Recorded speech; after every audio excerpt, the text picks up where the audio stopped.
Inilah sejarah kelam perayaan hari raya sebelum lahirnya Hari Raya Idul Fitri. Dikisahkan, dahulu sebelum adanya Hari Raya Idul Fitri, ternyata orang-orang Arab jahiliyah sudah memiliki hari raya sendiri. Tradisi hari raya kala itu dilakukan dengan sangat meriah sekali. Mereka merayakan dengan cara bermain-main, joget-joget, dan juga mabuk-mabukan. Dalam kitab Risalah Filaqaid, Hadratus Syekh Muhammad Hashim Asy'ari menjelaskan, bahwa dahulu orang-orang Arab jahiliyah memiliki dua hari raya setiap tahunnya, yaitu Hari Raya Nairus dan Marjaan. Biasanya, mereka mengisinya dengan mengadakan pesta besar-besaran. Pesta itu diisi dengan kegiatan mabok-mabokan dan tari-tarian. Hari Raya Nairus dan Marjaan dulunya adalah hari rayanya orang-orang Persia kuno. Kemudian, ketika di masa Nabi Muhammad SAW, dua hari raya itu kemudian diganti dengan Hari Raya Idul Fitri dan Idul Adha. Jadi, mulanya Hari Raya Idul Fitri pertama kali dilaksanakan pada tahun kedua Hijriah. Kala itu bertepatan juga dengan kesuksesan dan kemenangan pasukan umat Islam dalam peperangan Badar. Hari Raya Idul Fitri juga mengandung sejarah kemenangan dan perjuangan umat Muslim dalam peperangan Badar, dan mengandung kemenangan umat Muslim setelah sukses menjalankan ibadah puasa Ramadan sebulan penuh. Dalam sebuah hadis dijelaskan, dari Anas bin Malik, Rasulullah SAW bersabda, kaum jahiliyah dalam setiap tahunnya memiliki dua hari yang digunakan untuk bermain. Ketika Nabi Muhammad SAW datang ke Madinah, Rasulullah bersabda, kalian memiliki dua hari yang biasa digunakan bermain. Sesungguhnya, Allah telah mengganti dua hari itu dengan hari yang lebih baik, yaitu Idul Fitri dan Idul Adha. Hadis riwayat Abu Dawud dan An-Nasai. Dari Wahab bin Munabih, bahwasanya Nabi Muhammad SAW bersabda, sesungguhnya, iblis alaihi laknat menjerit pada setiap hari raya. Kemudian, keluarganya berkumpul kepadanya dan mereka bertanya, wahai Tuhan kami, siapakah yang sudah membuat Tuhan murka? Sungguh, kami akan pecahkan dia. Kemudian iblis menjawab, tidak ada apa-apa, tetapi, Allah Subhanahu wa Ta'ala benar-benar telah mengampuni umat ini pada hari ini. Maka, kalian semua harus membuat mereka sibuk dengan kelezatan-kelezatan, keinginan nafsu dan meminum arak, sehingga Allah akan marah kepada mereka. Oleh karena itu, pada Hari Raya Idul Fitri ini sebaiknya kita menahan diri dari godaan nafsu dan perkara-perkara yang dilarang agama. Kemudian, perbanyaklah amal kebaikan.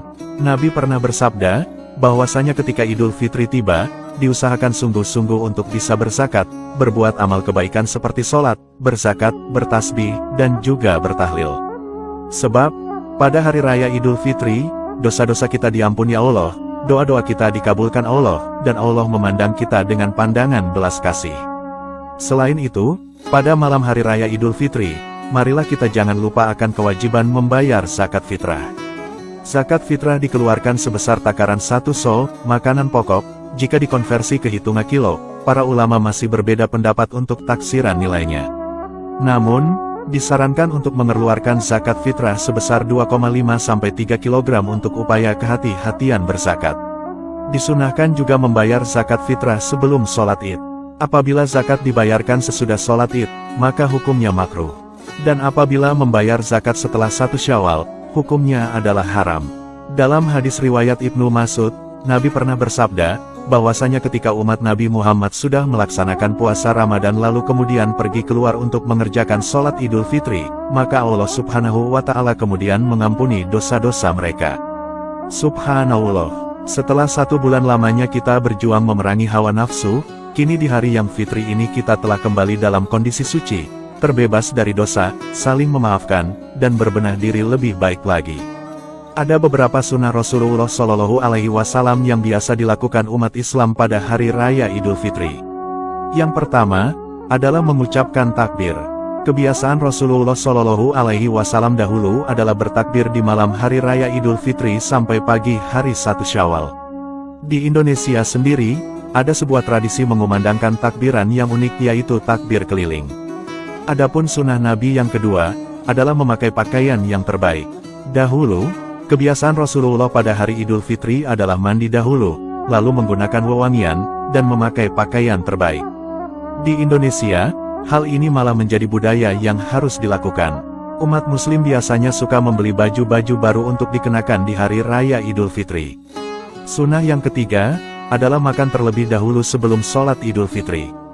Bahkan pada hari raya Idul Fitri, umat Islam diharamkan untuk berpuasa. Nabi biasanya sebelum sholat Id terlebih dahulu makan buah kurma dengan jumlah ganjil yaitu 3,5 dan 7. Kita juga bisa meniru sunnah Rasulullah ini. Sunnah yang keempat, adalah melaksanakan sholat Idul Fitri. Dahulu, Rasulullah mengerjakan sholat Id agak sedikit siang kira-kira saat matahari sudah setinggi tombak atau 2 meteran. Hal ini dikarenakan agar umat muslim memiliki banyak waktu untuk membayar zakat fitrah.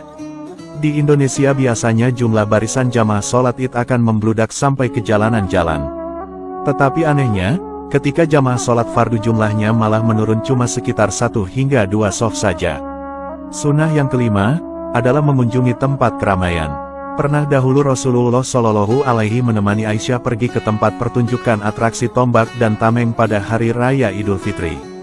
Bahkan saking asyiknya menonton permainan itu, Siti Aisyah sampai memunculkan kepala beliau di atas bahu Nabi Muhammad Shallallahu Alaihi Wasallam. Hal ini dilakukan agar bisa menonton permainan tombak tameng itu dengan puas.